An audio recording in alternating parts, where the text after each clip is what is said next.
Hello friends, Pandian ஸ்டோரில் என்ன நடக்குதுன்னு பார்க்கலாம் வாங்க. வீடியோவை ஸ்கிப் பண்ணாமல் கடைசி வரைக்கும் பாருங்கள்.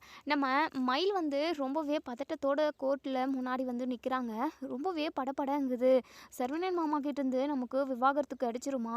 ஐயோ, அப்படி மட்டும் நடந்துச்சு அப்படின்னா நம்ம பிறந்த வீட்லேயும் இருக்க முடியாது, உயிரோடவும் இருக்க முடியாது அப்படின்னு சொல்லிட்டு மயில் நினைக்கிறாங்க. இப்போது நம்ம சரவணன் மனசுக்குள்ளேயே நினைக்கிறாங்க, கடவுளே எப்படியாவது இந்த பொய்க்காரிக்கிட்டேருந்து எனக்கு ஒரு விடுதலை கிடைச்சிடணும், அதுக்கு நீ தான் துணையாக இருக்கணும். நான் யாருக்குமே எந்த ஒரு பாவத்தையுமே பண்ணது கிடையாது, ஒரு எறும்புக்கு கூட துரோகம் நினச்சது கிடையாது. நீ என் வாழ்க்கையில் ஒரு நல்லது நடக்கணும் அப்படின்னா கண்டிப்பாக இந்த மயில்கிட்ட இருந்து டிவோர்ஸ் எனக்கு கிடைச்சே ஆகணும் அப்படின்னு சொல்லிட்டு நம்ம சரவணன் மனசுக்குள்ளே நினச்சிக்கிறாங்க. இப்போது கோர்ட் ஜட்ஜ் இருந்துட்டு, சரவணன் நீங்கள் என்ன நினைக்கிறீங்க? ஒரே அடியாக மயில்கிட்டேருந்து விவாகரத்து வாங்கிக்கணும்னு சொல்லிட்டு நினைக்கிறீங்களா?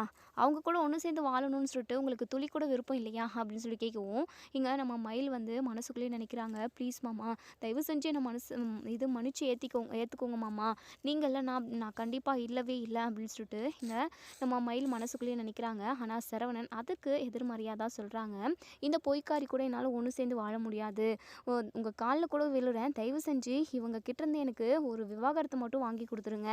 இது வரைக்கும் நான் இவகிட்ட பட்ட கஷ்டம் எல்லாமே போதும், இதுக்கப்புறமும் இவகிட்ட நான் கஷ்டப்படணும்னு எனக்கு எந்த ஒரு அவசியமும் இல்லை, அப்படி இருக்கணும்னு எனக்கு தலையெழுத்தும் கிடையாது. ஏன்னா இப்படி ஒரு பொய்க்காரி கூட எவனுமே வாழ மாட்டான் அப்படின்னு சொல்லிட்டு நடந்த எல்லாத்தையுமே வரிசையாக அவங்க நகை விஷயத்தில் ஏமாத்தினது, படிப்பு விஷயம்னு சொல்லிட்டு எக்கச்சக்கமாக பொய்யை வந்து சொன்னது, உண்மையை மெயின்டைன் பண்ணுறதுக்காக, அதாவது அந்த உண்மையை மறைச்சி பொய்யை வந்து மெயின்டைன் பண்ணுறதுக்காக அடுக்கடுக்காக பொய் சொன்னது, ஹோட்டலில் வேலை பார்த்ததுன்னு சொல்லிட்டு எல்லாமே லைனாக இங்கே நம்ம சரவணன் வந்து சொல்கிறாங்க. தயவு செஞ்சு எனக்கு விவாகரத்து கிடைச்சிடணும் அப்படின்னு சொல்லிட்டு கெஞ்சி கேட்டுக்கிறாங்க. இப்போது இங்கே நம்ம மயில் இருந்துட்டு, ஹே மாமா இப்படி பேசுகிறீங்க, ப்ளீஸ் மாமா, இங்கே பாரு, தேவையில்லாமல் என்கிட்ட பேசி வாங்கி கட்டிக்காத, நான் என்னுடைய மனசில் உள்ளதை கோர்ட்கிட்ட சொல்லிட்டேன் அப்படின்னு சொல்லிட்டு இப்போ ஜட்ஜ் இருந்துட்டு, இங்கே பாருமா, அதான் உன்னுடைய கணவருக்கு உன் கூட ஒன்று சேர்ந்து வாழ்கிறதுக்கு சுத்தமாக விருப்பம் இல்லை போல், நீ என்னம்மா சொல்கிற அப்படின்னு சொல்லிட்டு, மேடம் தயவு செஞ்சு எனக்கும் அவருக்கும் விவாகரத்து கொடுத்துடாதீங்க மேடம், நான் அவர்கிட்ட ஒன்று சேர்ந்து வாழணும்னு நினைக்கிறேன், என் புருஷனை என்கிட்ட இருந்து பிரிச்சிடாதீங்க ப்ளீஸ் மேடம் அப்படின்னு சொல்லிட்டு இங்கே நம்ம மயில் வந்து சொல்கிறாங்க. ஜட்ஜ் வந்து பயங்கரமாக யோசிக்கிறாங்க. இங்கே பாருப்பா, கொஞ்சம் நீ அந்த பிள்ளைய மன்னிச்சு ஏற்றுக்கலாம்ல, பொம்பளை பிள்ளையோட வாழ்க்கை ஏதோ போய் சொல்லிட்டாங்க, ஒரு டைம் நீங்கள் ஒரு வாய்ப்பு கொடுத்து பார்க்கலாம்ல அப்படின்னு சொல்லிட்டு. ஸோ நம்ம ஜட்ஜ் வந்து சரவணன் கிட்ட மயிலுக்கு ஒரு வாய்ப்பு கொடுத்து பார்க்கலாம்ல அப்படின்னு சொல்லி கேட்கவும், உடனே சரவணன் இருந்துட்டு, கண்டிப்பாக இவளுக்கு வாய்ப்பு கொடுத்தா கூட திருந்தவே மாட்டா, குடும்பத்தோடு சேர்ந்து சதி செஞ்சுருக்காங்க, தயவு செஞ்சு எனக்கு விவாகரத்து கொடுத்துருங்க அப்படின்னு சொல்லிட்டு இப்போது இங்கே நீதிபதியுமே இவங்க ஏமாத்தினதை நினச்சி, அது மட்டும் இல்லாமல் அதுக்கான ப்ரூஃப் எல்லாமே இருக்குது. இப்போது நம்ம மயிலுக்கும் சரவணனுக்கும் விவாகரத்து கொடுத்துட்றாங்க. சரவணனுக்கு பயங்கர சந்தோஷம், மயில் பயங்கரமாக அழுகுறாங்க. இப்போது வேறு வழியே இல்லை, நம்ம மயிலுமே அவங்க அம்மாங்க வீட்டுக்கு தான் போய் ஆகணும். இப்போது மயிலோட அம்மா இருந்துட்டு ரொம்பவே சத்தம் போட்டுக்கிட்டு, என்ன நீதிபதி அம்மா, உங்களுக்கும் ஒரு பொண்ணு இருக்குல்ல, ஏன் நீங்களே பொண்ணு தானே, கொஞ்சமாவது உங்களுக்கு மனசாட்சி இருக்கா, ஒரு பொண்ணோட வாழ்க்கை என்ன ஆகும்னு சொல்லிட்டு யோசிச்சு பார்த்து நீங்கள் தீர்ப்பு சொல்ல மாட்டீங்களா, என்ன தீர்ப்பு இதெல்லாம் அப்படின்னு சொல்லிட்டு இங்கே ஜட்ஜவே கேள்வி கேட்கவும், இங்கே பாருங்கள், நீங்கள் பண்ண ஃப்ராடு வேலைக்கு தண்டனையை அனுபவிக்கிறீங்க, பாதிக்கப்பட்டவங்க அவங்க, தப்பு உங்கள் மேலே இருக்குது, அதனால் வேற எதுவுமே பண்ணவே முடியாது அப்படின்ற மாதிரி இங்கே ஜட்ஜு வந்து சொல்லிட்டு அங்கேருந்து எந்திரிச்சு போயிடுறாங்க. உடனே இங்கே எல்லார் முன்னாடியுமே அதாவது பாக்கியம் வந்து மயிலை போட்டு பயங்கரமாக அடிக்கிறாங்க. ஸோ நம்ம கோர்ட்டுக்கு வந்திருக்கிற எல்லாருமே நம்ம மயிலையும் பாக்கியத்தையும் தான் பார்க்குறாங்க. மயிலை மாட்டை போட்டு அடிக்கிற மாதிரி இங்கே பாக்கியம் அடிக்கவும், நம்ம கோமதிக்கே ஒரு மாதிரி ஒரு பக்கம் பாவமாயிடுது, அந்த அளவுக்கு போட்டு அடிக்கிறாங்க. அம்மா எதுக்காகம்மா இப்படி எல்லார் முன்னாடியும் என்னை போட்டு அடிக்கிற அப்படின்னு சொல்லிட்டு, உனக்கு ஒரு நல்ல வாழ்க்கையை அமைச்சு கொடுத்தேன், அதை காப்பாற்றிக்கிறதுக்கு கூட உனக்கு துப்பு இல்லை அப்படி இப்படின்னு சொல்லிட்டு பயங்கரமாக திட்டுறாங்க. மயிலுக்கு ரொம்பவே அவமானமாக இருக்குது.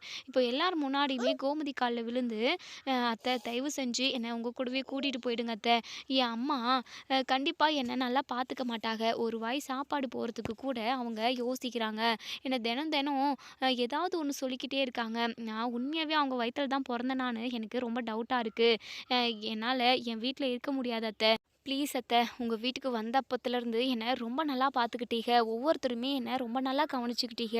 நம்ம வீட்டில் இருக்கிறப்போ எனக்கு ரொம்ப சந்தோஷமாக இருந்தது. ஆனால் என்னைக்கு நான் சொன்ன பொய், என் அம்மா அப்பாலாம் சொன்ன பொய் எல்லாமே எல்லாருக்கும் தெரிய வந்ததோ, அன்னைக்கத்துலேருந்து இன்னைக்கு வரைக்கும் நான் நரக வேதனையை அனுபவிச்சுக்கிட்டு இருக்கேன். தயவு செஞ்சு என்னை நம்ம வீட்டுக்கே கூட்டிகிட்டு போயிடுங்க அத்தை, ப்ளீஸ் அத்தை அப்படின்னு சொல்லிட்டு கெஞ்சுறாங்க. உடனே கோமதி இருந்துட்டு, இதெல்லாம் பொய் சொல்கிறதுக்கு முன்னாடி யோசிச்சிருக்கணும். என் பையன் யாருக்குமே எந்த ஒரு துரோகத்தையுமே பண்ணது கிடையாது. ஆனால் என் பையனோட வாழ்க்கைய இப்படி சீரழிச்சிட்டுல்ல, நீ எப்படியேனா இரு, எனக்கு என்ன, என் பையன் நிம்மதியா இருக்கணும் அப்படின்னு சொல்லிட்டு இங்க நம்ம மயில வந்து அவமானப்படுத்தி பேசிட்டு நம்ம கோமதியோட ஃபேமிலியில உள்ள எல்லாருமே வீட்டுக்கு போயிடுறாங்க. நம்ம மயில் ஃபேமிலியுமே வீட்டுக்கு போயிடுறாங்க. இங்க மயில பயங்கரமா கேள்வி கேட்குறாங்க எங்க பாக்கியம். நீ ஓசியில் சாப்பாடு சாப்பிடணுன்றதுக்காக இங்கேயே இருக்கியாடி? ஏன் உன் மாமனார் வீட்டுக்கு உன் மாமியார் வீட்டுக்கு போனால் ஒட்டுமொத்த வேலையும் செய்யணும், கடையில் வேலை செய்யணும்னு சொல்லிட்டு நீ இங்கே ஓசி சாப்பாடு சாப்பிட்றதுக்காக தான் உன் புருஷன் கூட போகாமல் நீ இந்த வீட்டுக்கு வந்துட்ட. உன்னெல்லாம் எதுக்காக தான் பெத்தணும் அப்படி இப்படின்னு என்னெல்லாம் கேட்கக்கூடாதோ அந்த அளவுக்கு பயங்கரமாக கேட்குறாங்க. ஸோ நம்ம மயில் வந்து இனிமேல் நம்ம உயிரோடவே இருக்கக்கூடாது அப்படின்னு சொல்லிட்டு மனசில் நினச்சிக்கிறாங்க. கொஞ்ச நேரம் யோசிக்கிறாங்க, ஏன் நம்ம சாகணும்? இல்லை நம்ம சாகக்கூடாது, எப்படியாவது மாமா கூட ஒன்று சேர்ந்துடணும், அதுக்கான வழி என்னமோ பார்க்கணும். அது ஆனால் இந்த வீட்டில் மட்டும் நம்ம இருக்கக்கூடாது அப்படின்னு சொல்லிட்டு அவங்க திங்ஸ் எல்லாத்தையுமே பேக் பண்ணுறாங்க. உடனே இங்கே மாணிக்கம் இருந்துட்டு, மயில் என்னம்மா பண்ணிக்கிட்டு இருக்க? அப்பா போதும்ப்பா, இதுக்கப்புறமும் அம்மா கிட்ட என்னால் கேள்வி வாங்கிக்கிட்டு இருக்க முடியாது, நான் எங்கேயாவது போகிறேன்ப்பா அப்படின்னு சொல்லிட்டு. எங்கே மயிலு போவ, உனக்குன்னு யார் இருக்கா எங்களை விட்டா அப்படின்னு சொல்லிட்டு. அப்போது அம்மா எனக்கு ஆறுதலாக தானே இருக்கணும், கல்யாணம் பண்ணி கொடுத்தா கடமை எல்லாமே முடிஞ்சிருச்சுன்னு அர்த்தமாப்பா. ஒரு நாளைக்கு பொண்ணு கண் கலங்கி வந்து நின்னா அப்படின்னா ஆறுதலாக இருக்கணும்ல, ஏன் அம்மா இப்படியெல்லாம் பேசுது, உண்மையாகவே நான் அம்மா வயிற்றுல பொறுக்கல தானே அப்படின்னு சொல்லிட்டு. ஐயோ அப்படியெல்லாம் பேசாதம்மா அப்படின்னு சொல்லிட்டு பாக்கியம் இருந்துட்டு, ஏதோ ஒரு நாள் 2 நாள்னா பரவாயில்ல, வாழ்க்கை ஃபுல்லாக இங்கே வந்து குடுத்தனம் இருக்கிற அப்படின்னா அதுக்கு யார் ஒத்துக்குவா? கல்யாணம் ஆகி புருஷன் வீட்டுக்கு போயிட்டா பொண்ணுக்கு புருஷன் வீடு தாண்டி மரியாதை, என்னைக்கோ ஒரு நாளைக்கு தாண்டி அம்மா வீட்டுக்கு வரணும் அப்படின்ற மாதிரியெல்லாம் வசனம் பேசிக்கிட்டு இருக்காங்க. போதும் நிறுத்துமா, நீ கேட்குற ஒவ்வொரு கேள்வியுமே என்னால் வாங்கிக்கவே முடியல, நான் இந்த வீட்டில் இருக்க மாட்டேன், உன்னை யாரும் எனக்கு வடித்து கொட்டவே சொல்லலை, தயவு செஞ்சு என்னை ஆளை விடு, நான் இங்கேருந்து போயிடுறேன் அப்படின்னு சொல்லிட்டு அவங்க திங்ஸ் எல்லாமே எடுத்துக்கிட்டு கிளம்பவும், உடனே நம்ம சுடர் இருந்துட்டு, அக்கா ப்ளீஸ்க்கா, தயவு செஞ்சு இங்கே இருக்கா, போகாதுக்கா, அம்மா ஏதோ கோவத்தில் பேசிக்கிட்டு இருக்கு. இல்லை சுடரு, என்னால் இருக்கவே முடியாது அப்படின்னு சொல்லிட்டு நம்ம மயில் வீட்டை விட்டு வெளியே கிளம்பி வந்துடுறாங்க. இன்னொரு சைடு நம்ம சரவணன் ரொம்பவே சில்லாக இருக்காங்க, கூலாக இருக்காங்க. ஏன்னா மயில்கிட்ட இருந்து ஒரு விடுதலை நமக்கு கிடைச்சிருச்சு, இனிமேல் நம்ம சந்தோஷமாக இருக்கலாம் அப்படின்னலாம் நினைக்கிறாங்க. அப்போ தான் இங்கே அஞ்சலி வந்து கால் பண்ணுறாங்க. ஸோ அஞ்சலி கால் பண்ணதுமே நம்ம சரவணன் வந்து பயங்கர குஷி ஆகிடுறாரு. சொல்லு அஞ்சலி, உன்னுடைய ஃபோனுக்காக தான் நான் வெயிட் பண்ணிக்கிட்டு இருந்தேன் அப்படின்னு சொல்லிட்டு. அப்போது நீயே கால் பண்ணியிருக்கலாம்ல? இல்லை அஞ்சலி, நீ ஏதாவது பிஸியாக இருப்ப அப்படின்றதுக்காக தான் கால் பண்ணல. சரி, என்ன பண்ணிக்கிட்டு இருக்க? ஆமாம், இன்னைக்கு கடைக்கு போகலையா அப்படின்னு சொல்லிட்டு. இல்லை அஞ்சலி, உங்ககிட்ட ஒரு முக்கியமான விஷயத்த இன்றைக்கி தான் நான் சொல்லணும், இன்றைக்கி கடைக்கு நாங்கள் போகலை, கோர்ட்டுக்கு தான் போயிட்டு வந்தோம். என்ன சொல்கிற சரவணா அப்படின்னு சொல்லி கேட்கவும், ஆமாம் அஞ்சலி, இனிமே எனக்கும் என் பொண்டாட்டிக்கும் எந்த ஒரு ஒட்டும் வரவும் கிடையாது, எனக்கும் என் ஒய்ஃபுக்கும் டிவோர்ஸ் ஆகிடுச்சு, இன்றைக்கி தான் நடந்து முடிஞ்சுது அப்படின்ற மாதிரி நடந்ததை சொல்கிறாங்க. என்ன சொல்கிற சரவணா, அப்போது உனக்கும் உன் ஒய்ஃபுக்கும் கூட செட் ஆகலையா? ஏன் உன் ஒய்ஃபை நீ டிவோர்ஸ் பண்ணிட்ட? பாவம் இல்லையா அவங்களுக்கு இப்போது எவ்வளோ மனசு கஷ்டமாக இருக்கும் அப்படின்னு சொல்லிட்டு. நீ நினைக்கிற அளவுக்கெல்லாம் அவள் உன்ன மாதிரி நல்லவெல்லாம் கிடையாது அஞ்சலி, அவங்க குடும்பமே ஃப்ராட் குடும்பம் அப்படின்னு சொல்லிட்டு நம்ம மயில் குடும்பத்தில் உள்ளவங்க பொய் சொன்ன விஷயத்த எல்லாத்தையுமே இங்கே அஞ்சலி கிட்ட சொல்கிறாங்க. இதை கேட்டதுமே அஞ்சலியுமே பயங்கரமாக அதிர்ச்சி ஆகுறாங்க. என்ன சரவணா, உனக்கு போய் இப்படி ஒரு பொண்ணு அமையணுமா? எனக்கு சரியில்லாத ஒரு புருஷன் அமைஞ்சான், உனக்கு ஒரு சரியில்லாத பொண்ணு அமைஞ்சிருக்கு, நம்ம ரெண்டு பேரோட வாழ்க்கையுமே இப்படி ஆகிப்போச்சுல்ல, ஒரு வேளை நீயும் நானும் ஒன்று சேர்ந்துருந்தா நல்லா இருந்திருக்கும்ல, யாரோட வாழ்க்கைக்குமே பாதிப்பு வந்திருக்காது இல்லை அப்படின்னு சொல்லிட்டு. இப்போது இங்கே நம்ம அஞ்சலி சொல்லுவோம். உடனே சரவணன் இருந்துட்டு, ஏன் அஞ்சலி, நான் ஒரு விஷயம் கேட்கவா அப்படின்னு சொல்லிட்டு. ஸோ இங்கே நம்ம சரவணன் இப்படி கேட்டதுமே அஞ்சலி இருந்துட்டு, என்ன சரவணா அப்படின்னு சொல்லிட்டு தயங்கிக்கிட்டே கேட்குறாங்க. அப்போ தான் இங்கே சரவணன் இருந்துட்டு, அஞ்சலி, நம்ம ஏன் கல்யாணம் பண்ணிக்கக்கூடாது? உன்னுடைய வாழ்க்கையுமே இப்போது டிவோர்ஸில் தான் இருக்குது, நான் என்னுடைய வாழ்க்கையுமே டிவோர்ஸ் ஆகிடுச்சு, முடிஞ்சு போயிடுச்சு, இனிமேல் ஏன் நம்ம 2 பேரும் சேர்ந்து நம்மளோட வாழ்க்கையை தொடரக்கூடாது அப்படின்னு சொல்லிட்டு கேட்கவும், நம்ம அஞ்சலி வந்து சைலண்ட்டாகவே இருக்காங்க. ஸோ நம்ம சரவணன் இருந்துட்டு என்ன அஞ்சலி எதுவுமே பேச மாட்டேங்கிற, என்னாச்சு, ஏன் இப்படி சைலண்ட்டாக இருக்க, எதுவாக இருந்தாலும் நேரடியாக சொல்லிடு, நீ என்ன சொன்னாலும் எனக்கு ஓகே தான், உன்னுடைய முடிவு என்னன்னு சொல்லு அஞ்சலி அப்படின்னு சொல்லி கேட்குறாங்க. அப்போ தான் இங்கே நம்ம அஞ்சலி வந்து சரவணா நீ சொல்கிறது எனக்கு ஓகே தான், ஆனால் உங்கள் ஃபேமிலியில் உள்ளவங்க எல்லாருமே ஓகே சொல்லுவாங்களா அப்படின்னு சொல்லிட்டு, கண்டிப்பாக இந்த டைம் என்னுடைய முடிவை தான் எல்லாருமே ஓகே சொல்லுவாங்க. இதுக்கு முன்னாடி என் அப்பா என் ஃபேமிலியில் உள்ள எல்லாருமா சேர்ந்து தான் எனக்கு மேரேஜ் பண்ணி வச்சுருந்தாங்க. ஸோ நான் கண்டிப்பாக இந்த ஒரு விஷயத்தில் முடிவெடுத்து என் வீட்டில் உள்ள எல்லாருக்கிட்டையுமே உன்னை தான் நான் கல்யாணம் பண்ணிக்க போகிறேன் அப்படின்னு சொல்லிட்டு சொன்னாங்க அப்படின்னா கண்டிப்பாக பயங்கரமாக சந்தோஷப்படுவாங்க. அதாவது நான் இந்த வாழ்க்கையிலேருந்து இன்னொரு வாழ்க்கையை தேர்ந்தெடுக்க மாட்டேன், என் கல்யாணமே பண்ண மாட்டேன்னு தான் நினச்சிக்கிட்டு இருப்பாங்க. எனக்கு இன்னொரு கல்யாணத்தை பண்ணி வைக்கணுன்றதுக்காக தான் என் ஃபேமிலியில் உள்ள முக்கியமாக என் அம்மா நினைப்பாங்க. இப்போ நான் போயிட்டு உன்னை கல்யாணம் பண்ணிக்கிறேன்னு சொல்லி சொன்னேன் அப்படின்னா கண்டிப்பாக பயங்கரமாக எல்லாருமே சந்தோஷப்படுவாங்கன்னு தான் எனக்கு தோணுது. உனக்கு என்ன உன்னுடைய டிசிஷன் என்னன்னு சொல்லி சொன்னேன் அப்படின்னா அதுக்கு தகுந்த மாதிரி நான் வீட்டில் பேசிப்பேன் அப்படின்னு சொல்லிட்டு அஞ்சலியுமே வெட்கப்படுறாங்க. ஸோ இப்போது அஞ்சலிக்குமே பிடிச்சிருச்சு அப்படின்னு தான் சொல்லணும். நம்ம அஞ்சலி வெட்கப்பட்டுக்கிட்டே எனக்கும் ஓகே சரவணா, நம்மளோட வாழ்க்கையை நம்ம தொடரலாம், நம்ம லவ் பண்ண காலத்தில் நம்ம 2 பேரும் ஒன்று சேர்ந்து வாழ்ந்துருவோம் அப்படின்னா நிறைய கனவு கண்டு வச்சுருந்தோம். ஆனால் அது அப்போ நடக்கலை, ஆனால் இப்போ நடக்க போகுது. ஸோ நம்ம 2 பேருமே ஒன்று சேர்ந்து சந்தோஷமாக வாழணும், நமக்குன்னு ஒரு குழந்தை நம்ம பொறுக்கணும், அந்த குழந்தைய நம்ம 2 பேருமா சேர்ந்து நல்லபடியாக வளர்க்கணும் அப்படின்ற மாதிரியெல்லாம் இங்கே நம்ம அஞ்சலி வந்து சொல்கிறாங்க. ஸோ நம்ம சரவணன் வந்து பயங்கர ஹாப்பி. இப்போது சரி நான் வீட்டில் இது விஷயமா பேசவா அப்படின்னு சொல்லிட்டு அஞ்சலியுமே ஓகே சொல்கிறாங்க. ஆமாம் அஞ்சலி, உங்கள் வீட்டில் ஏதாவது சொல்ல போகிறாங்க, என் வீட்டிலலாம் ஓகே சொல்லிடுவாங்க சரவணா, நீ பயப்படாத அப்படின்னு சொல்லிட்டு ஓகே அப்படின்னு சொல்லிட்டு ஃபோனை வச்சிடுறாங்க. சரவணன் பயங்கர ஹாப்பியாக இருக்காங்க. மனசுக்குள்ளேயே நினைக்கிறாங்க இந்த விஷயத்தை எப்படி நம்ம ஓப்பன் பண்ணுறது, அம்மாக்கிட்டேயும் அப்பாக்கிட்டேயும் அதாவது நேரடியாக போய் சொல்லவே முடியாது. ஸோ அதனால் என்ன பண்ணலாம் அப்படின்னு சொல்லிட்டு பயங்கரமாக யோசிக்கிறாங்க. அப்போ தான் சரி கதிர்கிட்ட இல்லை செந்தில்கிட்ட இவங்க 2 பேரையுமே கூப்பிட்டு நம்ம மனசில் இருக்கிற விருப்பத்தை சொல்லுவோம், அதுக்கப்புறம் அவங்க இதை பார்த்துப்பாங்க அப்படின்னு சொல்லிட்டு சரவணன் வந்து யோசிக்கிறாங்க. சரி கதிருக்கு கால் பண்ணலாமா, இல்லை கதிர் இப்போது ட்ராவலில் வந்துக்கிட்டு இருப்பான், செந்திலுக்கு கால் பண்ணுவோம் அப்படின்னு சொல்லிட்டு செந்திலுக்கு கால் பண்ணுறாங்க. செந்திலுமே நம்ம மீனா கிட்ட உட்காந்து பேசிக்கிட்டு இருக்கவும் அப்போ தான் கால் அட்டன் பண்ணி சொல்லுனே அப்படின்னு சொல்லவும் உடனே இங்கே நம்ம சரவணன் இருந்துட்டு தயங்குறாங்க. ஸோ நம்ம செந்தில் இருந்துட்டு என்னண்ணே ஃபோன் பண்ணிவிட்டு எதுவுமே பேசாமல் இருக்க, என்னாச்சுண்ணே அப்படின்னு சொல்லிட்டு இல்லை செந்தில் உங்ககிட்ட நான் ஒரு முக்கியமான விஷயம் பேசணும், ஃபோன் ஸ்பீக்கரில் இருக்கா, யாராவது பக்கத்தில் இருக்காங்களா அப்படின்னு சொல்லிட்டு உடனே நம்ம மீனா இருந்துட்டு நான் இல்லைன்னு சொல்லுங்கள் ப்ளீஸ்ங்க அப்படின்னு சொல்லிட்டு யாரும் இல்லைண்ணே, என்ன விஷயம்ண்ணே அப்படின்னு சொல்லிட்டு இல்லைடா செந்தில் எனக்கு சொல்கிறதுக்கே ஒரு மாதிரி தயக்கமாகவும் கூச்சமாகவும் இருக்குது, அண்ணே என்கிட்ட சொல்கிறதுக்கு போய் உனக்கு என்ன கூச்சம் சொல்லுண்ணே அப்படின்னு சொல்லிட்டு இல்லைடா மயிலுக்கும் எனக்கும் டிவோர்ஸ் ஆகிடுச்சு, எனக்கு இப்போ தான் ரொம்ப ரொம்ப நிம்மதியாக இருக்குது, அது மட்டும் இல்லாமல் என்னுடைய வாழ்க்கையில் திரும்பவும் கல்யாணமே இல்லைன்னு தான் நான் யோசிச்சுக்கிட்டு இருந்தேன். ஆனால் நான் லவ் பண்ண அதான் எக்ஸ் லவர் அவளை நான் நேர்லேயே மீட் பண்ணேன், அவளோட வாழ்க்கையுமே இப்போது முடிஞ்சு போச்சு, அதாவது வாழ்க்கையில் செட் ஆகாமல் டிவோர்ஸ் ஆகிடுச்சு, என்னுடைய இதுவுமே டிவோர்ஸ் ஆகிடுச்சு, அதனால நாங்கள் 2 பேரும் ஒன்று சேர்ந்து கல்யாணம் பண்ணிக்கிட்டு சந்தோஷமாக வாழணும்னு முடிவெடுத்திருக்கோம். இது கரெக்டாக வருமா என்னன்னு தெரியல, இது கரெக்டாக இல்லையான்னு உங்ககிட்ட கேட்குறதுக்காக தான் கால் பண்ணேன் அப்படின்னு சொல்லிட்டு இதை கேட்டதுமே இங்கே நம்ம செந்தில் பயங்கரமாக சந்தோஷப்படுறாங்க. ஆனால் மீனாவுக்கு ரொம்பவே வருத்தமாக இருக்குது. ஐயோ மயிலக்காவோட வாழ்க்கை என்ன ஆகுது, அது மட்டும் இல்லாமல் மயிலக்காவுக்கும் சரவணன் மாமாவுக்கும் டிவோர்ஸ் ஆகிடுச்சு, இருந்தாலும் மயிலக்காவோட வாழ்க்கை நினச்சா ரொம்ப பரிதாபமாக இருக்கே அப்படின்னு சொல்லிட்டு நம்ம மீனா வந்து நினைக்கிறாங்க. செந்தில் இருந்துட்டு அண்ணே சூப்பரான முடிவெடுத்தனே, நான் கூட எங்கே நீ திரும்பவும் கல்யாணம் பண்ணிக்காமல் உன்னுடைய வாழ்க்கையை தொலைச்சிடுவியோன்னு சொல்லிட்டு நான் நினச்சிக்கிட்டே இருந்தேன், அது மட்டும் இல்லாமல் உனக்கு பிடிச்ச பொண்ணே இப்போது நீ கல்யாணம் பண்ணிக்க போகிற, மனசுக்கு ரொம்ப சந்தோஷமாக இருக்குண்ணே, நீ வீட்டில் எல்லாருக்கிட்டையுமே சொல்லிடலாம்லண்ணே அப்படின்னு சொல்லிட்டு டேய் செந்தில் நான் எப்பட்றா இந்த விஷயத்த அப்பாக்கிட்டேயும் அம்மாக்கிட்டேயும் சொல்ல முடியும், நீயும் மீனா கிட்ட சொல்லி மீனாவும் நீயும் வந்து அம்மா கிட்ட பேசுங்க அப்படின்னு சொல்கிறாங்க. சரிண்ணே நீங்கள் கவலையே படாதண்ணே, உனக்கு சிறப்பாக கல்யாணத்தை பண்ணி வைக்க வேண்டியது இந்த தம்பியோட பொறுப்புண்ணே அப்படின்னு சொல்லிட்டு நம்ம செந்தில் வந்து சொல்கிறாங்க. ஸோ நம்ம சரவணன் வந்து பயங்கரமாக சந்தோஷமாக இருக்காங்க. இப்போது ஃபோனையுமே கட் பண்ணிடுறாங்க. மீனா வந்து செந்தில்கிட்ட கோவப்படுறாங்க.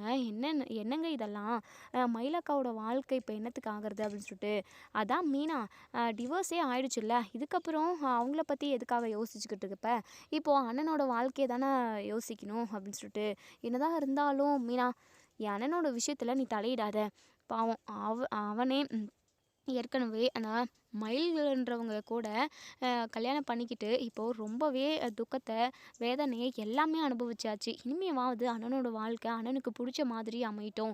தயவு செஞ்சு இது விஷயமா நீ எதுவுமே பேசாத சரியா அப்படின்னு சொல்லிட்டு நம்ம செந்தில் வந்து எந்திரிச்சு போயிடுறாங்க. இதை அப்பாக்கிட்டேயும் அம்மாக்கிட்டேயும் எப்படி பேசுறது அப்படின்ற பற்றி யோசிச்சுக்கிட்டு இருக்காங்க. சரி கதிர்கிட்ட சொல்லுவோம் அப்படின்னு சொல்லிட்டு கதிருக்கு ஃபோன் பண்ணி பேசிக்கிட்டு இருக்காங்க. இப்போ மீனா பயங்கரமாக யோசிச்சுக்கிட்டு இருக்காங்க. என்ன பண்ணுறது, இது கரெக்டாக வருமா அப்படின்னு சொல்லிட்டு. இப்போ தான் கரெக்டாக நம்ம மயில் வந்து ஒரு கோவிலில் போயிட்டு உட்காந்துக்கிட்டு பயங்கரமாக அழுதுகிட்டு இருக்காங்க. நம்மளோட வாழ்க்கை இப்படி ஆகிப்போச்சே, அம்மா அப்பா சொன்ன பேச்சை கேட்காம நம்ம சுயபதியாக யோசிச்சிருந்தோம் அப்படின்னா இன்னைக்கு வரைக்குமே நம்ம மாமா கூட சந்தோஷமாக வாழ்ந்துக்கிட்டு இருந்திருக்கலாம். நம்ம பிறந்த வீட்டில் சந்தோஷமாக இருந்ததை விட புகுந்த வீட்டில் தான் கொஞ்ச நாளுமே ரொம்ப ரொம்ப சந்தோஷமாக இருந்தோம். வீட்டில் உள்ள ஒட்டுமொத்த பேருமே நம்மளை ரொம்ப நல்லா பார்த்துக்கிட்டாங்க. அப்படி ஒரு வாழ்க்கையை நம்ம தொலைச்சிட்டோமே அப்படின்னு சொல்லிட்டு ரொம்பவே ஃபீல் பண்ணிக்கிட்டு இருக்காங்க. சரி நம்ம மீனாவுக்கு கால் பண்ணுவோம் அப்படின்னு சொல்லிட்டு மீனாவுக்கு கால் பண்ணுறாங்க. ஒரு பக்கம் செந்தில் கதிர் கூட பேசிக்கிட்டு இருக்கவும் நம்ம மீனா ஃபோனை பார்க்குறாங்க. ஸோ என்ன பண்ணுறதுனே தெரியல இங்கே நம்ம மீனாவுக்கு. ஏன்னா எதுக்காக அக்கா நமக்கு கால் பண்ணுவாங்க அப்படின்னு சொல்லிட்டு இப்போது கால் அட்டன் பண்ணி ஹலோ அப்படின்னு சொல்லிட்டு மீனா மீனா ஃபோன் எது கட் பண்ணிட்டு போகிற மீனா, உங்ககிட்ட ஒரு முக்கியமான விஷயம் பேசணும் மீனா, ப்ளீஸ் மீனா அப்படின்னு சொல்லிட்டு அழுகுறாங்க. மீனாவுக்கு ரொம்ப மனசு கஷ்டமாக தான் இருக்குது. சொல்லுக்கா அப்படின்னு சொல்லிட்டு மீனா நான் இப்போது என் வீட்டை விட்டு வெளியே வந்துட்டேன் மீனா அப்படின்னு சொல்லிட்டு. என்னக்கா சொல்கிறீங்க, அங்கேருந்தும் நீங்கள் வெளியே போயிட்டீங்க அப்படின்னா எங்கே போவீங்க, எதுக்காக நீங்கள் வீட்டை விட்டு வெளியே போனீங்க, என்ன பண்ணுறது மீனா, எல்லாம் என் தலையெழுத்து. என் அம்மா சாப்பாடு போகிறதுக்கு கூட தினம் தினம் என்னை சாவடிக்கிறாங்க. ஒரு வாய் நான் நிம்மதியாக இது வரைக்குமே சாப்பிட்டதே இல்லை. ஏதாவது சாப்பாடு செஞ்சுட்டாங்க அப்படின்னா உனக்கும் காலமெல்லாம் வடித்து கொட்டுறதுக்கு நான் என்ன தலையெழுத்தா எனக்கு. அது மட்டும் இல்லாமல் ஒழுங்காக வாழ்க்கை காப்பாற்றிக்க தெரியல, வந்து உட்காண்ட்ருக்க 3 பேருக்கு எங்களுக்கே நாங்கள் சமைச்சு சாப்பிட்றதுக்கு வழி இல்லாமல் இருக்கோம், நாங்களே பட்னியாக கிடக்குறோம், இதில் உனக்கும் வேறு வடிச்சு கொட்டணுமா அப்படின்னு சொல்லிட்டு ரொம்ப அசிங்கமாக பேசுகிறாங்க மீனா. அது மட்டும் இல்லாமல் என்னுடைய பெத்த அம்மா அப்பா மாதிரி அவங்க பேசலை. இவ வீட்டை விட்டு போனால் போதும் அப்படின்ற மாதிரி தான் இருந்தாங்க. நானும் இனிமேல் இந்த வீட்டில் இருந்து உங்களுக்கு யாருக்கும் பாரத்தை கொடுக்க விரும்பலை, நான் கிளம்புறேன் அப்படின்னு சொல்லிட்டு நானும் வந்துட்டேன் மீனா அப்படின்னு சொல்லிட்டு நடந்த எல்லாத்தையுமே சொல்கிறாங்க. எந்த ஒரு அப்பா அம்மாவாவது இப்படி இருப்பாங்களா, பிரச்சனைன்னு வந்தால் தன்னோட பொண்ணை அரவணைச்சு ஆறுதல் தான் சொல்கிறவங்களை பார்த்துருக்கேன். ஆனால் இப்படி ஒரு அம்மா அப்பாவை பார்த்ததே கிடையாது. அக்கா உங்களோட வாழ்க்கை வீணானதுக்கு காரணமே உங்கள் அம்மாவும் உங்கள் அப்பாவும் தான். அவங்களோட பேச்சை கேட்காம இருந்திருந்தீங்க அப்படின்னா கண்டிப்பாக உங்களோட வாழ்க்கை நல்லா இருந்திருக்கும் அப்படின்னு சொல்லிட்டு மீனா ஏதாவது பண்ணு மீனா, நானும் செர்வின் மாமாவும் ஒன்று சேரணும், அவங்க கூட ஒன்று சேர்ந்து சந்தோஷமாக வாழணும்னு சொல்லிட்டு எனக்கு நிறைய கனவு ஆசைலாம் லட்சியம்லாம் இருக்குது மீனா. ஆனால் அது நிறைவேறாமல் போயிடுச்சு மீனா. இது எப்படியாவது என்னையும் செர்வினன் மாமாவையும் ஒன்று சேர்த்து வை மீனா அப்படின்னு சொல்லிட்டு கெஞ்சுறாங்க. மீனாவுக்கு என்ன பண்ணுறதுனே தெரியல. ஒரு பக்கம் நம்ம செர்வினன் வந்து அஞ்சலி அதாவது அவங்க எக்ஸ் லவ்வரை கல்யாணம் பண்ணிக்கிறதா ஒரு பேச்சு வந்திருக்கு. ஸோ அதை நினச்சிமே நம்ம மீனா பயங்கரமாக டென்ஷன் ஆகுறாங்க. மயிலுக்கு என்ன பதில் சொல்கிறது, எப்படி ஆறுதல் சொல்கிறதுன்னு கூட நம்ம மீனாவுக்கு தெரியல. பயங்கரமாக யோசிக்க ஆரம்பிச்சிடுறாங்க. அக்காவுக்கு என்ன பதில் சொல்ல போகிறோம் அப்படின்னு சொல்லிட்டு மயில் இருந்துட்டு மீனா என்ன மீனா எதுவுமே பேச மாட்டேங்கிற, எனக்கு வாழ்வா சாவான்ற ஒரு சுச்சுவேஷனில் தான் நான் இருக்கேன். எனக்கு உயிரோடு இருக்கிறதுக்கே பிடிக்கல. ஏதாவது ஒரு சூழ்நிலையில் நான் சரவணன் மாமா கூட ஒன்று சேர்ந்துருவேனா அப்படின்னு தான் யோசிச்சுக்கிட்டு இருக்கேன். ப்ளீஸ் மீனா தயவு செஞ்சு சரவணன் மாமா கூட என்ன ஒன்று சேர்த்து வச்சிரு மீனா, ப்ளீஸ் மீனான்னு சொல்லிட்டு கெஞ்சுறாங்க. அக்கா என்னால் என்னக்கா பண்ண முடியும், நான் அப்போவே சொன்னேன் எதுவும் பொய் சொல்லாதீங்க, உண்மையை சொல்லுங்கள், உன் அம்மாவோட பேச்சை கேட்காதீங்க, கொஞ்சம் பொறுமையாக இருங்கன்னு சொல்லிட்டு.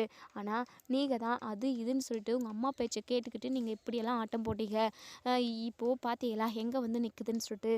மீனா நானுமே கொஞ்சம் யோசிச்சிருக்கோம் மீனா, எல்லாம் யோசிக்காமல் என் அம்மா சொல்கிறத கேட்டு இப்போ என்னுடைய வாழ்க்கை இப்படி கேள்விக்குறியாக இருக்குது. என்ன பண்ணுறதுன்னு எனக்கு ஒன்றுமே புரியல மீனா அப்படின்னு சொல்லிட்டு. அக்கா நீங்கள் நினைக்கிற மாதிரியெல்லாம் இங்கே இல்லைக்கா, சிரவணன் மாமா கூட உங்களால் திரும்பவும் கடைசி வரைக்கும் ஒன்றும் சேரவே முடியாதுக்கா. டிவோர்ஸ் ஒரு பக்கம் இருந்தாலுமே ஆனால் மாமாவோட மனசு வேற எங்கேயோ அலைப்பாயுது அப்படின்ற மாதிரி சொல்கிறாங்க. இதை கேட்ட மயிலுக்கு பயங்கர அதிர்ச்சியாக இருக்குது. என்ன சொல்கிற மீனா அப்படின்னு சொல்லிட்டு. ஸோ இப்போ மீனா வந்து அஞ்சலியை தான் நம்ம சரவணன் கல்யாணம் பண்ணிக்க போகிறாங்க அப்படின்ற விஷயத்த மயில்கிட்ட சொன்னால் மயில் ரொம்பவே உடஞ்சி போயிடுவாங்க. மயில் வந்து தைரியமாக போயிட்டு அங்கே அஞ்சலியை வந்து கேள்வி கேட்பாங்களாம், இல்லை இல்லை நம்மளால் யாரையுமே கேள்வி கேட்க முடியாது, இனிமேல் உயிரோடவே இருக்கக்கூடாது, நம்ம செத்து போகலாம் அப்படின்ற ஒரு முட்டாள்தனமான ஒரு முடிவு எடுப்பாங்களா அப்படின்றத நம்ம வெயிட் பண்ணி தான் பார்க்கணும். ஏன்னா நம்ம மீனா அந்த விஷயத்த சொல்ல போகிறாங்களா என்னன்னு தெரியல. மீனாவுக்கு பயங்கர யோசனையாகவே இருக்குது. ஸோ நம்ம மயில் கேட்க கேட்க சைலண்ட்டாகவே இருக்காங்க. என்ன மீனா இப்படி ஒரு வார்த்தையை சொல்லிட்டே கடைசி வரைக்கும் நான் சரவணன் மாமா கூட ஒன்றும் சேர முடியாதா? என்ன மீனா சொல்கிறேன், எனக்கு ஒன்றுமே புரியல, எதுவாக இருந்தாலும் புரிகிற மாதிரி சொல்லு மீனா, ப்ளீஸ் மீனா அப்படின்னு சொல்லிட்டு கெஞ்சுறாங்க. சரி இந்த அளவுக்கு இவ்வளோ தூரம் கெஞ்சுறதுனால நம்ம விஷயத்த சொல்லிடுவோம், நம்மளால் முடிஞ்ச ஹெல்ப்பை ஏதாவது செய்யலாம் அப்படின்னு சொல்லிட்டு. இப்போ மயிலுக்கு ஹெல்ப் செய்கிற விஷயம், அதாவது நம்ம மீனா ஹெல்ப் செய்கிற விஷயம் அங்கே செந்திலுக்கு தெரிஞ்சது அப்படின்னா கண்டிப்பாக இவங்க 2 பேரோட வாழ்க்கைக்கும் தான் பிரச்சனை வரும். இருந்தாலும் மயிலோட வாழ்க்கையை நினச்சி இங்கே நம்ம மீனா வந்து ரொம்பவே பரிதாபப்படுறாங்க. ஸோ அதனால அவங்களோட வாழ்க்கையை எப்படியாவது சரி செய்யணும்னு ட்ரை பண்ண பார்க்குறாங்க. மீனா சொல்லு மீனா அப்படின்னு சொல்லிட்டு. அப்போ தான் இங்கே நம்ம மயில்கிட்ட அஞ்சலி, அதாவது சரவணன் மாமா வந்து அவங்க எக்ஸ் லவரை திரும்பவும் கல்யாணம் பண்ணிக்க போகிறதா ஒரு பேச்சு வந்துச்சுக்கா, அதுக்கான ஏற்பாடு தான் நடந்துக்கிட்டு இருக்கு அப்படின்னு சொல்லிட்டு. இதை கேட்ட மயிலுக்கு நெஞ்சு வலியே வர மாதிரி இருக்குது. பயங்கரமாக கதறி கதறி அழுகுறாங்க. சாதாரணமாகவே நம்ம மயில் அழுதுகிட்டே இருப்பாங்க. இதை கேட்டதுமே அவங்களால அழுவ அடக்கவே முடியல. அப்படியே ஒரு மாதிரி மூச்சு திணற திணற அழுகுறாங்க. அக்கா கொஞ்சம் நார்மலாக இருங்கக்கா, எதுக்காக நீங்கள் அழுதுகிட்டே இருக்கீங்க அப்படின்னு சொல்லிட்டு. மீனா இப்போ நான் என்ன பண்ணுவோம் மீனா, என் வாழ்க்கையே போச்சு, சரவணன் மாமாவா இப்படி ஒரு முடிவு எடுத்திருக்காங்க அப்படின்னு சொல்லிட்டு. ஆமாக்கா, அவங்க லவ் பண்ணிக்கிட்டு இருக்க காலத்தில் அவங்க 2 பேரும் ஒன்று சேர முடியாமல் போயிடுச்சு. அது இப்போது அந்த அஞ்சலின்றவங்களுக்குமே டிவோர்ஸ் ஆகிடுச்சு போல். இப்போது இவருக்கும் டிவோர்ஸ் ஆனதுனால 2 பேரும் ஒன்று சேர்ந்து வாழணும்னு சொல்லிட்டு முடிவு எடுத்திருக்காங்க போல். இது விஷயமா தான் அத்தைக்கிட்டேயும் மாமாக்கிட்டேயும் பேசணுன்ற மாதிரி ஒரு பேச்சு போய்கிட்டு இருக்கு. அக்கா இந்த விஷயமா என்னால் எந்த உதவியும் செய்ய முடியாதுன்னு தான் நினைக்கிறேன். டிவோர்ஸ் ஆகாமல் இருந்திருந்தா கூட இதை வச்சு நம்ம ஏதாவது பண்ணியிருக்கலாம். ஆனால் இப்போ எதுவுமே பண்ணுறதுக்கே இல்லைக்கா, என்னக்கா பண்ண முடியும் அப்படின்னு சொல்லிட்டு மீனா சொல்லவும், உடனே இங்கே மயில் இருந்துட்டு, மீனா இனிமேல் நான் உயிரோடு இருந்து என்ன பிரயோஜனம், நான் இனிமேல் உயிரோடவே இருக்க மாட்டேன், நான் செத்து போகிறேன் மீனா அப்படின்னு சொல்லிட்டு. ஸோ இப்போ நம்ம மீனா வந்து பயங்கரமாக பதட்டப்படுறாங்க. அக்கா தயவு செஞ்சு இப்படி ஒரு முட்டாள்தனமான முடிவை எடுக்கவே எடுக்காதீங்க, நான் சொல்கிறது ஒரு நிமிஷம் கேளுங்கக்கா, தயவு செஞ்சு இப்படியெல்லாம் யோசிக்காதீங்க, எப்பாடுபட்டாவது நான் உங்களை சரவணன் மாமா கூட ஒன்று சேர்த்து வைக்கிறேன் அப்படின்னு சொல்லிட்டு வாக்கு கொடுக்குறாங்க. மயிலுமே மீனாவை நம்புகிறாங்க. ஏன்னா மீனா எந்த விஷயம் செஞ்சாலுமே அதை முடிச்சு காட்டுவாங்க அப்படிங்கிறது தான். அதனால மயில் இருந்துட்டு, இங்கே பாரு மீனா, உன்னை நான் நம்புகிறேன் மீனா, என்னை சரவணன் மாமா கூட ஒன்று சேர்த்து வைப்பேன் அப்படின்ற நம்பிக்கை எனக்கு உன் மேலே முழுசாக வந்துருச்சு. நான் எங்கேயாவது பிளாட்ஃபார்மில் கூட தங்கிக்கிறேன், ஆனால் எப்பாடுபட்டாவது என்னை சரவணன் மாமா கூட ஒன்று சேர்த்து வச்சுட்டேன் அப்படின்னா உனக்கு நான் காலத்துக்கும் நன்றி கடனாக இருப்பேன் அப்படின்னு சொல்கிறாங்க. மீனாவுக்கு எப்படி இந்த விஷயத்தை எக்ஸிக்யூட் பண்ணுறதுன்னே அவங்களுக்கு புரியவே இல்லை. ஸோ என்ன பண்ணலாம் அப்படின்னு சொல்லிட்டு பயங்கரமாக யோசிக்கிறாங்க. என்ன நடக்கும், நம்ம மீனா நினச்ச மாதிரி, மீனா மயில்கிட்ட வாக்கு கொடுத்த மாதிரி சரவணன் கூட ஒன்று சேர்த்து வைக்க முடியுமா, இல்லை வைப்பாங்களா அப்படின்றத வெயிட் பண்ணி பார்ப்போம். நம்ம சரவணன் நினச்ச மாதிரி அஞ்சலியை கல்யாணம் பண்ணிக்க போகிறாங்களா, இல்லை அதுக்கு முன்னாடி நம்ம மீனா ஏதாவது செஞ்சு மயிலில் வந்து சரவணன் கூட ஒன்று சேர்த்து வைப்பாங்களா, எது நடந்தால் நல்லாயிருக்கும் அப்படின்றத நீங்கள் கமெண்ட் பாக்ஸில் கமெண்ட் பண்ணி தெரிவிங்க. தேங்க்யூ.